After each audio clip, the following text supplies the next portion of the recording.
Hello students, ये class 11 का physics का मॉडल सेट का वीडियो है। हेलो स्टूडेंट्स, ये क्लास 11 का फिजिक्स का मॉडल सेट 1 का वीडियो है, जिसमें कि सेक्शन सी का क्वेश्चन नंबर 16 है।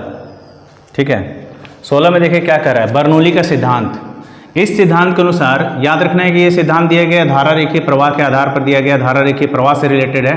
तो इस सिद्धांत के अनुसार जब किसी द्रव का प्रवाह धारा रेखीय होता है तो उसके इकाई द्रव्यमान की दाब ऊर्जा, मतलब उसके द्रव्यमान को यहाँ 1 माना गया है, मतलब 1 kg 1 ग्राम जो भी हो, 1 kg द्रव्यमान की जो दाब ऊर्जा होती है, गतिज ऊर्जा जो होती है और स्थितिज ऊर्जा का योग नियत रहता है। जैसे कि हम लोग पढ़े हैं गतिज ऊर्जा में हाफ mv², तो और स्थितिज ऊर्जा में पढ़े हैं हम लोग mgh। तो देखिए आप ध्यान से, इसमें भी m नहीं है, इसमें भी m नहीं है, और दाब ऊर्जा में भी mp/ρ होता है। तो यहाँ पे क्या है कि सब में से m इसलिए गायब कर दिया गया है क्योंकि यहाँ पर सबका इकाई द्रव्यमान लिया गया है, द्रव्यमान 1 होना चाहिए। यानी इस सिद्धांत के अनुसार जब भी किसी द्रव का प्रवाह धारा रेखीय तब होता है, तो जब कोई भी द्रव है उसका धारा रेखीय प्रवाह मतलब कंटिन्यूअस एक ही स्पीड में बढ़ेगा, एक ही स्पीड में प्रवाहित होगा।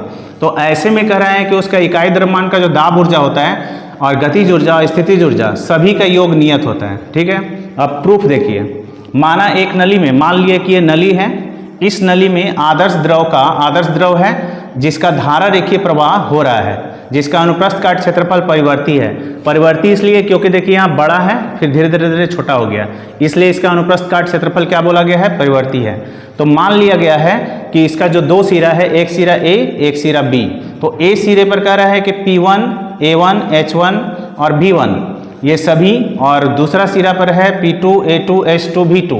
ये लिखे हैं कि क्रमशः बिंदु A और B पर द्रव के दाब है, यानी P हो गया दाब, A हो गया अनुप्रस्थ काट क्षेत्रफल और H हो गया उसका ऊंचाई, मतलब द्रव की जो ऊंचाई है, और प्रवाह का वेग हो गया V। अब कह रहा है A सिरे पर द्रव पर कर रहा है बल, तो यहाँ पे बल का फॉर्मूला होता है दाब गुना क्षेत्रफल। तो दाब इसका देखिए P1 है, इसका क्षेत्रफल A1 है, आधार का जो क्षेत्रफल एरिया का, तो P1 A1।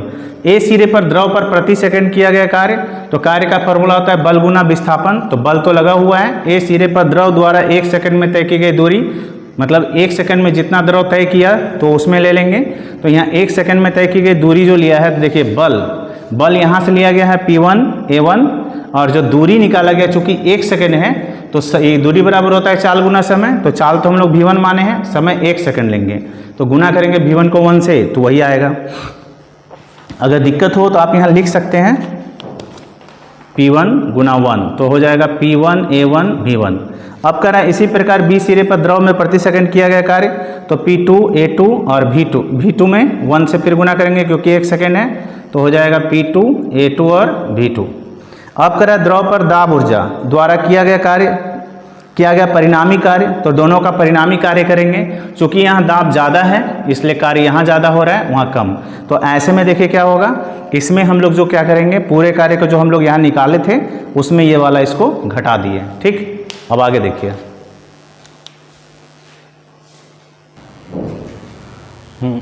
आगे देखिए, अब सातत्य समीकरण से, सातत्य समीकरण होता है A1 V1 बराबर A2 V2। ये समीकरण क्या बताता है, ये समीकरण बताता है जैसे जैसे नली का अनुप्रस्थ काट क्षेत्रफल बढ़ता जाएगा द्रव का प्रवाह घटता जाता है। यानी इस तरह से देखिए, ये नली है, इसका अनुप्रस्थ काट क्षेत्रफल देखिए यहाँ अधिक है और यहाँ पर कम है। तो यहाँ पे कह रहा है कि जैसे जैसे अनुप्रस्थ काट क्षेत्रफल घटता जाएगा, यानी जैसे जैसे अनुप्रस्थ काट क्षेत्रफल बढ़ेगा तो द्रव का प्रवाह घटेगा, और अनुप्रस्थ क्षेत्रफल जैसे घटेगा, मान लीजिए कि यहाँ घटा, तो यहाँ पर कह रहा है कि जैसे यहाँ घटता है तो वहाँ बढ़ता है, यानी वहाँ बढ़ जाएगा, यानी V2 और ये V1। तो यहाँ पे ध्यान दीजिएगा कि A1 A2 से बड़ा है और वहाँ होगा V2 बड़ा होगा V1 से। देखिए यहाँ इसका ज़रूरत इस जगह पड़ा है, यहाँ लिखे हैं V2 बड़ा है V1 से, A1 बड़ा है A2 से। ठीक है, तो यही समीकरण का उपयोग यहाँ पर किया गया है, जिसके बाद हम लोग यहाँ पे बनाए हैं। तो अब इसको अच्छे से समझिए क्या बोल रहे हैं कि सातत्य समीकरण क्या बताता है कि जैसे जैसे नली का अनुप्रस्थ क्षेत्रफल बढ़ेगा तो द्रव का प्रवाह घटेगा। तो उसी समीकरण से हम लोग ये लिखे। ये समीकरण जो होता है कोई भी द्रव है, द्रव के द्रव्यमान, द्रव का जो द्रव्यमान है और उसका जो घनत्व है उसके अनुपात के बराबर होता है। तो दाब ऊर्जा द्वारा किया गया कार्य, तो कार्य का फॉर्मूला ये लिखेंगे और दाब ऊर्जा निकालेंगे तो दाब ऊर्जा का होगा P1m बाय रो, फिर P2m बाय रो। अब कह रहे हैं कि जब द्रव A सिरे से B सिरे तक प्रवाहित होता है तो दाब ऊर्जा द्वारा किया गया कार्य जो होता है वो कह रहा है द्रव की गतिज ऊर्जा स्थितिज ऊर्जा को बढ़ाता है। अब कह रहे हैं कि द्रव की स्थितिज ऊर्जा में वृद्धि होगी तो B पर स्थितिज ऊर्जा और माइनस A पर स्थितिज ऊर्जा, यानी कह रहा है कि द्रव की स्थितिज ऊर्जा में अगर वृद्धि लिखेंगे तो वृद्धि निकालना है तो कैसे निकलेगा, B पर स्थितिज ऊर्जा। क्यों? क्योंकि B अगर हम इस सिरे को A माने हैं, इस सिरे को B, तो देखिए कि इसका अगर नीचे से लिया जाए तो हाइट इसका ज़्यादा है, तो इसलिए B पर स्थितिज ऊर्जा अधिक होगा और A पर स्थितिज ऊर्जा कम होगा। तो स्थितिज ऊर्जा में वृद्धि निकालना है तो B पर स्थितिज ऊर्जा में 1 पर स्थितिज ऊर्जा को घटा देंगे। तो इसका देखिए स्थितिज ऊर्जा अगर हम निकालते हैं तो mgh2 होगा और यहाँ वाला होगा mgh1। चूँकि द्रव्यमान और g दोनों गुरुत्व त्वरण नियत है, केवल हाइट चेंज है, तो यहाँ वाले हाइट को हम लोग h2 लिए हैं, यहाँ h1 लिए, इस जगह h1 है और इस जगह है h2, तो mgh2 ज़्यादा है, हाइट ज़्यादा है, इसलिए द्रव की गतिज ऊर्जा में वृद्धि निकालेंगे तो इसका फॉर्मूला होगा B पर गतिज ऊर्जा, क्योंकि वहाँ अनुप्रस्थ काट क्षेत्रफल अधिक कम है इसलिए उसका स्पीड ज़्यादा होगा। तो यहाँ लिखेंगे half mv2 half mv v2 square. v2 क्यों? क्योंकि यहाँ वेग v2 है और यहाँ वाला वेग का मान है v1, तो घटाएंगे हाफ mv1 स्क्वायर। यहाँ लिख भी दिए हैं कि v2 बड़ा है v1 से और a1 बड़ा है a2 से। कार्य ऊर्जा प्रमेय में हम लोग क्या पढ़े हैं कि किया गया कार्य जो है किसी भी वस्तु द्वारा किया गया कार्य ऊर्जा में परिवर्तन के बराबर होता है। तो परिणामी बल द्वारा किया गया जो कार्य है द्रव की स्थिति ऊर्जा में परिवर्तन के बराबर होगा। तो परिणामी बल द्वारा यहाँ परिणामी कार्य क्या निकला है, ये उसको हम यहाँ रख लिए और ये गतिज ऊर्जा स्थितिज ऊर्जा दोनों में परिवर्तन को जोड़ करके ऊर्जा में परिवर्तन दिखा दिए। तो यहाँ पर लिख दिए स्थितिज ऊर्जा में परिवर्तन, ये गतिज ऊर्जा में परिवर्तन। अब देखिए यहाँ पे दोनों में m है तो m रखेंगे कॉमन, इन सभी से हम m निकालेंगे तो दोनों तरफ का m कट जाएगा तो ये बच जाएगा ये। और यहाँ से देखिए m सब में से m हटा के हम रख दिए हैं। अब जितना भी वन टर्म वाला है सब वन टर्म वाले को आप इस साइड ले आइए। तो देखिए P1 रो इधर से आएगा GH1 और इधर से आएगा half v square v1 square, और इस साइड जो है P2 रो उस साइड आया माइनस है तो प्लस हो गया, ये प्लस में ही है ये प्लस में ही है। तो हम देख रहे हैं कि अलग अलग स्थिति में यानी दाब अलग अलग है और H1 H2 स्थिति भी अलग अलग है और वेग भी अलग अलग है, फिर भी दोनों का मान नियतांक है। और जब नियतांक हो गया तो दोनों में से किसी एक को लेकर के हम लोग ये दिखा दिए कि दाब ऊर्जा स्थितिज ऊर्जा और गतिज ऊर्जा सब क्या होगा, नियतांक होगा। बस यही बर्नौली का थ्योरम प्रूफ हो गया। ठीक है,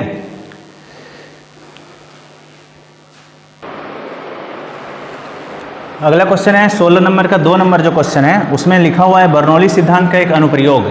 तो इसमें हम एक अनुप्रयोग का वर्णन कर रहे हैं जिसमें है कि पहला, ऐसे तो बहुत सारे हैं लेकिन ये वाला ज़्यादा अच्छा है, इसको आप समझ भी पाएंगे, गेंद का स्पिन होना। आप लोग क्रिकेट खेलते हैं, आप लोग देखे होंगे कि गेंद को जब ये 3 उंगली से पकड़ा जाता है, 3 उंगली से, और पकड़कर जब इस तरह से घुमाया जाता है तो आप देखे होंगे कि गेंद स्पिन होता है।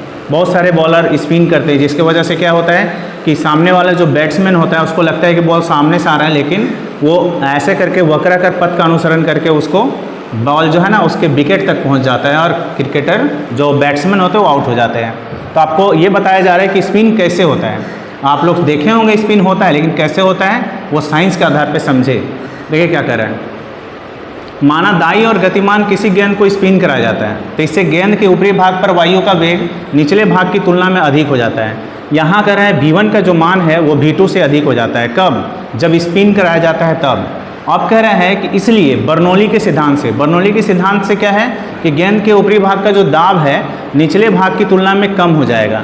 ठीक है, याद रखना है कि वेग वायु का वेग अधिक होगा तो दाब कम होगा।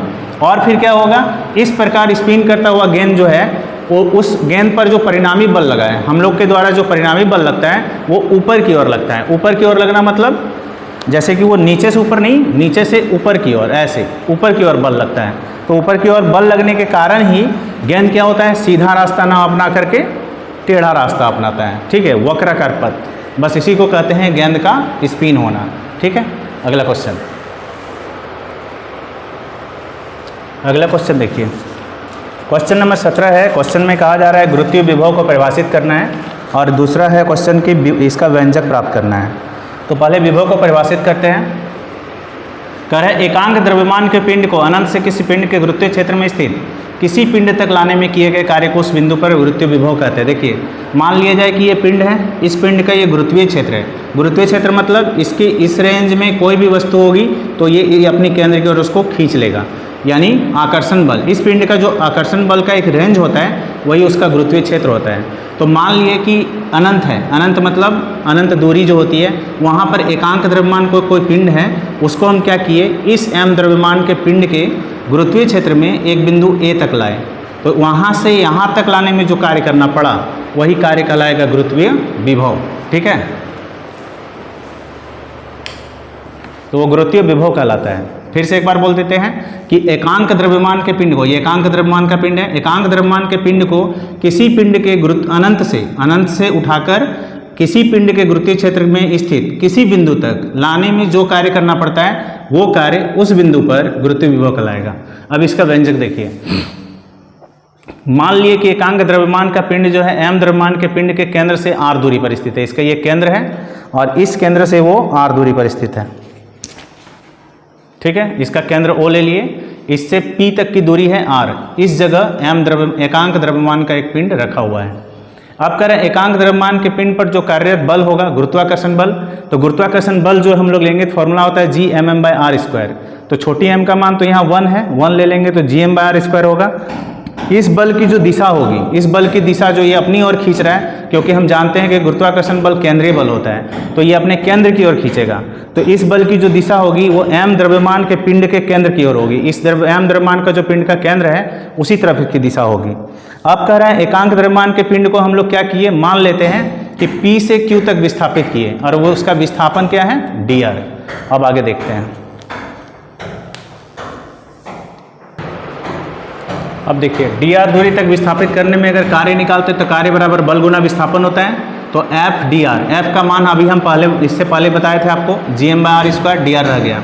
इसको हम लोग मान लेते हैं समीकरण फर्स्ट। एकांक द्रव्यमान के पिंड को अनंत से बिंदु P तक विस्थापित करने में जो किया गया कुल कार्य होता है, तो r बराबर इन्फिनिटी से r बराबर r तक के सीमाओं के बीच अगर हम समीकरण फर्स्ट का समाकलन कर दें, तो इस पूरे का समाकलन कर रहे हैं इंटीग्रेशन, तो यहाँ इन्फिनेटिव से r इसका लिमिट ले लिए। अब देखिए g और m कांस्टेंट है, मतलब पिंड का द्रव्यमान और गुरुत्वाकर्षण नियतांक दोनों को बाहर कर लेंगे। ये मैथ का रूल है कि जो कांस्टेंट होता है वो बाहर आ जाता है, बच गया 1/r²। अब r² का अगर हम ऊपर ले जाते हैं तो -2। समाकलन का रूल है कि जो पावर होता है उसमें एक जोड़ना है और उसी पावर से भाग देना है। ठीक है, जो भी पावर है -2 तो +1 कर देंगे और फिर उसी से भाग दे देंगे। अगर 3 रहता तो 3 में एक जोड़ते फिर उससे भाग दे देते। अब यहाँ पे देखिए 2 में 1 गया 1, ये माइनस आ जाएगा फिर बाहर और r पे पावर -1। माइनस हटाएंगे तो बटा में हो जाएगा घातांक के नियम से, और एक बार आपको r रख देना है, एक बार इन्फिनेटिव रख देना है। तो 1/इन्फिनेटिव का वैल्यू 0 हो जाता है, बच गया ये। तो ये वाला जो मान है यही कार्य है और यही किया गया कार्य क्या होगा, गुरुत्वीय विभव है। ठीक है।